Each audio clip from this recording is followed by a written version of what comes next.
Assalamualaikum warahmatullahi wabarakatuh. Jadi di sini kami akan menjelaskan tentang makalah tentang apa itu PHP. Yang pertama itu ada pengertian PHP. PHP adalah bahasa scripting server side, bahasa pemrograman yang digunakan untuk mengembangkan situs web, statis atau situs web dinamis atau aplikasi web. PHP singkatan dari Hypertext Preprocessor yang sebelumnya disebut personal homepage. PHP juga merupakan suatu bahasa pemrograman yang digunakan untuk menerjemahkan basis kode program menjadi kode mesin yang dapat dimengerti oleh komputer yang bersifat server-side yang ditambahkan HTML. Script sendiri merupakan sekumpulan instruksi pemrograman yang ditafsirkan pada saat runtime. Sedangkan bahasa scripting adalah bahasa yang menafsirkan script saat runtime dan biasanya tertanam ke dalam lingkungan perangkat lunak lain. Bahasa pemrograman umum yang berarti PHP dapat disebabkan ke dalam kode HTML atau dapat digunakan dalam kombinasi dengan berbagai sistem manajemen konten web, dan kerangka kerja web. Setiap penulisan sintak PHP harus diupdate oleh PHP tutup kurung tanda tanya PHP dan tanda tanya tutup kurung. Untuk menampilkan suatu data atau suatu teks pada halaman web digunakan perintah print atau echo.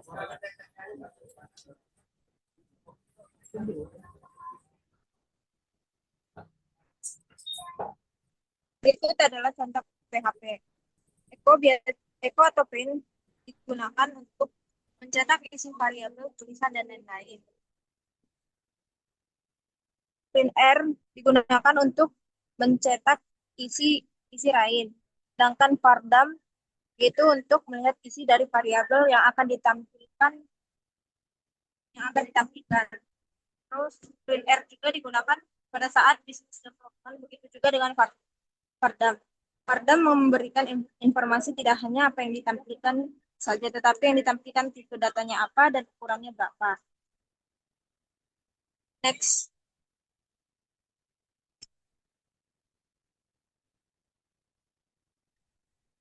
Standar output yaitu perintah di PHP yang menampilkan sesuatu di layar. Untuk yang operator ini, yang pertama itu ada pertambahan. Pertambahan ini ditandai dengan tanda plus dan rumusnya itu $C sama dengan $A plus $B. Yang hasilnya nanti akan seperti yang ada di sebelah yang ada gambar di sebelah kanan yang nomor 1. Sedangkan untuk yang pengurangan itu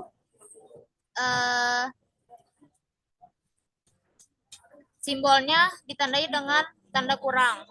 Untuk perkalian ditandai dengan tanda bintang, sedangkan untuk modulus atau sisa pembagian ditandai dengan tanda persen.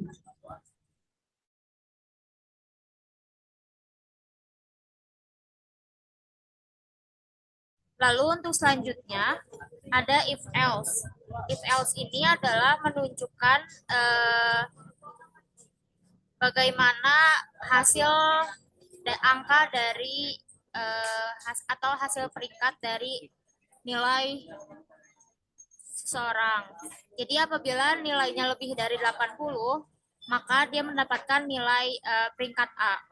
Jika nilainya lebih dari 70, maka dia mendapatkan peringkat B. Dan jika kurang dari 70, maka mendapatkan peringkat C. Untuk bagian nilai di kolom kedua ini, itu bisa diubah sesuai dengan nilai yang terjadi.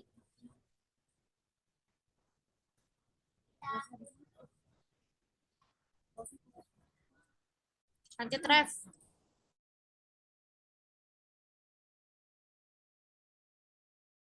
Berikut adalah contoh sheet yang dimana variabel tidak boleh diawali dengan angka, tetapi boleh mengandung angka. Lalu selanjutnya ada switch. Switch ini adalah bagaimana kita menghadapi suatu permasalahan. Apabila kita variabelnya lampunya itu adalah merah, maka case di sini ada case-nya itu nantinya akan keluar sebagai tanda berhenti.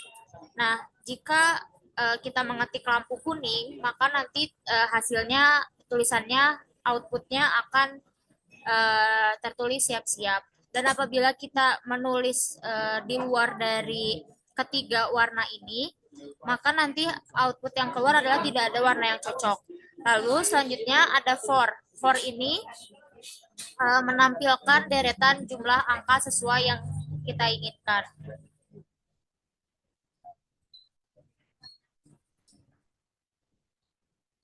Untuk codingannya seperti ini dan hasilnya seperti gambar yang di sebelah kanan. Lalu selanjutnya ada while. While ini menampilkan deretan angka yang berurutan dari 1 sampai dengan 10. Fungsi duel yaitu untuk melakukan perulangan blok kode minimal 1 kali, kemudian mengecek kondisi. Perulangan akan terus berlangsung selama kondisi yang ditentukan dengan while bernilai benar, berbeda dengan while yang memeriksa kondisi sebelum menjalankan blok kode. Do titik-titik while menjamin blok kode selalu dieksekusi setidaknya sekali, bahkan jika kondisi awal sudah tidak terpenuhi. Lalu selanjutnya ada for each. For each itu adalah menampilkan data sesuai yang kita inginkan. Di sini contohnya adalah menampilkan data array nomor 1 sampai dengan 7. Jadi outputnya pun akan tampil seperti gambar di sebelah kanan. Lalu yang selanjutnya, bagaimana caranya ketika kita ingin menampilkan deretan angka, tapi hanya ingin menampilkan angka genapnya saja. Codingannya bisa memakai codingan seperti ini, dan nanti hasilnya akan seperti gambar yang ada di sebelah kanan. Lalu yang terakhir ada tabel perkalian. Tabel perkalian ini memudahkan kita untuk tidak menghitung satu-satu ketika ada perkalian 1 sampai 100 misalnya. Jadi dengan membuat codingan seperti ini akan memudahkan kita menampilkan data yang kita inginkan. Mungkin cukup sekian penjelasan dari PHP dan contohnya. Mohon maaf apabila ada kesalahan. Wassalamualaikum warahmatullahi wabarakatuh.